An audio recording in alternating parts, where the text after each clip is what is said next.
नमस्कार, मी उर्वी पंगत तुमच्यामध्ये तुमच्या सगळ्यांचं खूप खूप स्वागत करत आहे। ओली हळद आता मार्केटमध्ये खूप यायला लागली आहे। ह्या थंडीच्या सीझनमध्ये ओली हळद ही भरपूर प्रमाणात मिळते। ती आपल्या शरीराला अगदी हेल्दीसुद्धा आहे आणि खायला ते टेस्टी पण आहे। तर अशाच ओल्या हळदीचं लोणचं आज मी तुमच्यावर शेअर करणार आहे। करायला खूप सोपी आहे, अगदी इन्स्टंट असं हे लोणचं आहे। तर वेळ न घालवता रेसिपीला सुरुवात करूया। आता इथे ओल्या हळदीसाठी इथे मी हळद घेतलेली आहे, ओली हळद घेतलेली आहे 200 ग्राम। आता त्याची सालं काढायची आणि मग स्वच्छ अशी धुवून घ्यायची आणि व्हिडिओत दाखवल्याप्रमाणे त्याचे छान असे पातळ पातळ काप करायचे। जर तुम्हाला त्याच्या गोल चकत्या करायच्या असतील तर तशासुद्धा तुम्ही करू शकता। आता इथे मी असे उभ्या असे तुकडे केलेले आहेत, पण जे काही तुम्ही उभे आडवे किंवा गोल चकत्या कराल त्या मात्र अगदी पातळ कापायच्या आहेत। आता ही हळद बघा मी अशी कापून घेतलेली आहे। आता ह्या लोणच्यामध्ये आणखीन काही पदार्थ जातील ते म्हणजे एक तर आपली ओली हळद आहे जी कापून घेतलेली आहे, लसूण घेतलेले आहेत 8-9 पाकळ्या, त्यासुद्धा उभ्या आणि पातळ कापलेल्या आहेत। आलं घेतलेलं आहे जवळजवळ 1 मोठा चमचा, तेही उभं पातळ कापलेले आहेत आणि हिरव्या मिरच्या घेतल्या आहेत 7 ते 8। आता ह्यासाठी एक मसाला तयार करायचा आहे। त्यासाठी बारीक गॅसवर मी पिवळी राई असते ती घेतलेली आहे, जिरं घेतलेलं आहे आणि बडीशेप अगदी हलकं गरम करायचं आहे, जास्त आपल्याला भाजायचं नाही आहे।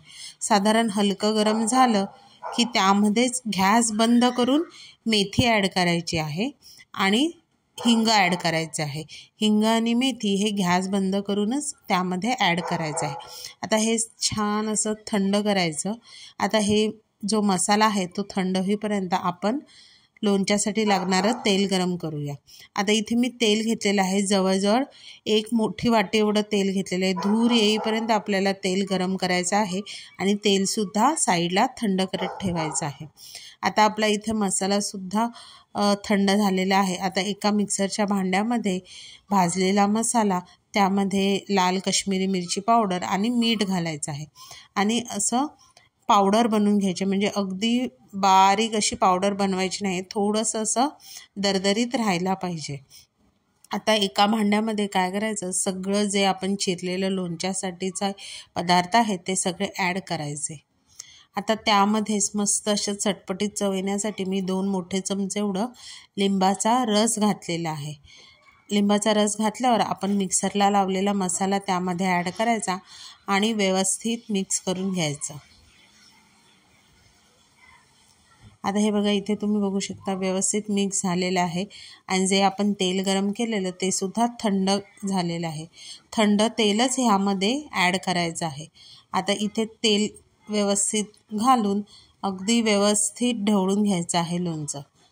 आता हे लोणचं बघा छान असं ढवळून झालेलं आहे आणि आपलं लोणचंसुद्धा तयार झालेलं आहे। आता हे जे लोणचं आहे ते काय करायचं, एका स्वच्छ अशा बरणीत, म्हणजे बरणी अगदी कोरडी असली पाहिजे, त्यामध्ये जराही पाण्याचा अंश राहता कामा नये। आता ह्या स्वच्छ कोरड्या बरणीमध्ये आपण हे लोणचं भरून ठेवायचं। आता हे जर तुम्हाला खायचं असेल तर अगदी लगेचसुद्धा खाऊ शकता किंवा 1-2 दिवस मुरत ठेवलं तर असं एकदम व्यवस्थित लोणचं आपलं मुरतं।